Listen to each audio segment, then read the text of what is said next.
পাহাড়ের মধ্যে নাজিল হয়েছে হিরা পাহাড়। পৃথিবীর মধ্যে যত পাহাড় আছে সমস্ত পাহাড়ের মধ্যে এই হিরা পাহাড় হচ্ছে দামি পাহাড়।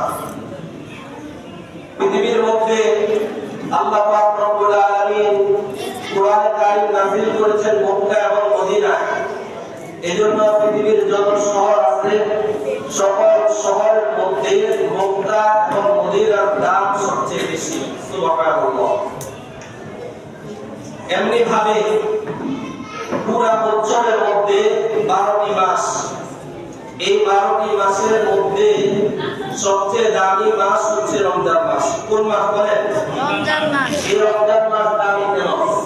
এই রমজান মাস দামি এজন্য যে রমজান মাস কোরআনের মাস। শাহরু রমাদানাল্লাযী উনজিলা ফীহিল কুরআন।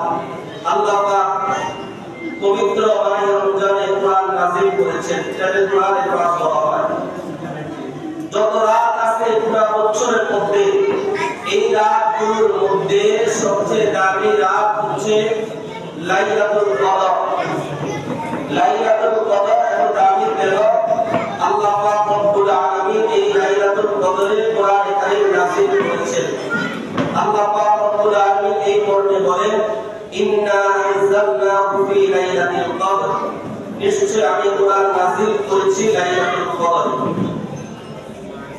সম্মানিত উপস্থিতি, তাহলে এতক্ষণ আমরা কি বুঝলাম? যে যেভাবে আল্লাহ তাআলার সাথে লেগেছে, সম্পর্ক রাখছে, তার দাম কমছে না বাড়ছে? কথা বলেন, কমছে না বাড়ছে? বাড়ছে। তাহলে কোরআনের সাথে সম্পর্ক রাখার কারণে এক টুকরা কাপড় যদি দামি হতে পারে, কোরআনের সাথে সম্পর্ক রাখার কারণে একটা কম দামি কাঠ যদি দামি হয়ে যেতে পারে, কোরআনের সাথে সম্পর্ক রাখার কারণে একটা পাহাড় যদি সৃষ্টি হয়ে যেতে পারে, কোরআনের সাথে সম্পর্ক রাখার কারণে জিবরাইল ফেরেশতা যদি শ্রেষ্ঠ ফেরেশতা হতে পারে, কোরআনের সাথে সম্পর্ক রাখার কারণে মহানবী মুহাম্মদ রাসূলুল্লাহ সাল্লাল্লাহু আলাইহি ওয়াসাল্লাম যদি শ্রেষ্ঠ নবী হতে পারেন, তার সাথে মাহলুকাত আমরা যদি কোরআনের সাথে সম্পর্ক রাখি, তাহলে আমাদের ইজ্জত সম্মান কমে যাবে না বেড়ে যাবে? অবশ্যই বেড়ে যাবে। আল্লাহ পাক বাড়ায় দিবেন। কোরআনের সাথে সম্পর্ক যে ব্যক্তি রাখবে, আল্লাহ কোরআনের মধ্যে ঘোষণা করেন, ইয়ারফাইল্লাহুল্লাযীনা আমানু মিনকুম ওয়াল্লাযীনা উতুল ইলমা দারাজাত। যারা ইলম শিখবে, যারা কোরআন শিখবে, যারা ঈমান আনবে, আল্লাহ বলেন আমি তাদের ইজ্জত সম্মান বৃদ্ধি করে দেব। বলেন সুবহানাল্লাহ। যে কোরআন শিখবে, আল্লাহ রাসূল সাল্লাল্লাহু আলাইহি ওয়াসাল্লাম তার বিষয় হাদিসের মধ্যে ঘোষণা করেন, যে ব্যক্তি কোরআন শিখবে, আল্লাহ রাসূল বলেন আদখালাহুল্লাহুল জান্নাহ, ওই ব্যক্তি জান্নাতে প্রবেশ করবে। সুবহানাল্লাহ। যে কোরআন শিখবে, কোরআন অনুযায়ী নিজের জীবনকে পরিচালিত করবে, এই ব্যক্তি কোরআনের বরকতে যেরকম জান্নাতে যাবে, এমনি ভাবে আল্লাহ পাক রব্বুল আলামিন তার আব্বা আম্মাকে সম্মানিত করবেন। আল্লাহ নবী বলেন, কুল বিসাওয়ালিদাহু তাজান ইয়াওমাল কিয়ামা। যে আহলে কোরআন তার আব্বা আম্মাকে আল্লাহ পাক রব্বুল আলামিন ময়দানে কিয়ামতে নূরের মুকুট পরিধান করাবেন। সুবহানাল্লাহ। নূরের মুকুট কেমন হবে? দাউহু আহসানু মিন দাউইশ শামসি ফি বুয়ুতিদ দুনিয়া রাব্বানা ফিকুম কামা যান্নাতু বিল্লাযী আমিলা বিহাদা। এই যে দুনিয়ার সূর্য তোমরা দেখো, একটি সূর্য তামাম পৃথিবীকে আলোকিত করে দেয়। হাফেজে কোরআনের মা, হাফেজে কোরআনের বাবা, আল্লাহ পাক রব্বুল আলামিন এমন মুকুট পরিধান করাবে যে এই দুনিয়ার সূর্যের আলো চেয়েও ওই মুকুটের আলো উজ্জ্বলতা আরো বৃদ্ধি হবে। সুবহানাল্লাহ। এই হাদিসের মধ্যে নবী বলেছেন যে আব্বা আম্মার ফজিলতের কথা, এরপর নবী বলেন খাবার জান্নাতুল বিল্লাহি আমিলা বিহাদা। হে আমার সাহাবায়েরা, হে আমার উম্মতেরা, যে কোরআন শিখছে কষ্ট করে, তার বিনিময় কি হবে তুমি একটু চিন্তা করে দেখো। যে আব্বা, যে আম্মা তাদের সন্তানকে কোরআন শেখানোর বরকতে আব্বা আম্মাকে এত সম্মানিত করা হবে যে সোনার মাথার গান পায়ে ফেলে একটা হরফকে, একটা আয়াতকে হাজার হাজার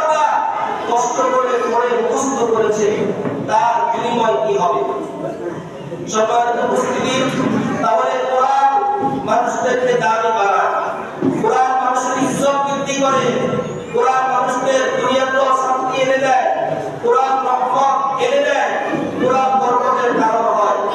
শয়তান আমাদেরকে বিভিন্নভাবে ধোঁকা দেয়। আমরা ছেলে সন্তান 2 টাকা বেশি ইনকাম করবে এই চিন্তা, আল্লাহ পাকের কালাম ছেলে সন্তান তেলাওয়াত করার যে সুযোগ, এই সুযোগটুকু থেকেও আমরা বঞ্চিত করি। অনেক অভিভাবক আমরা এই জন্য আল্লাহর কাছে আমাদের জবাবদিহি করতে হবে।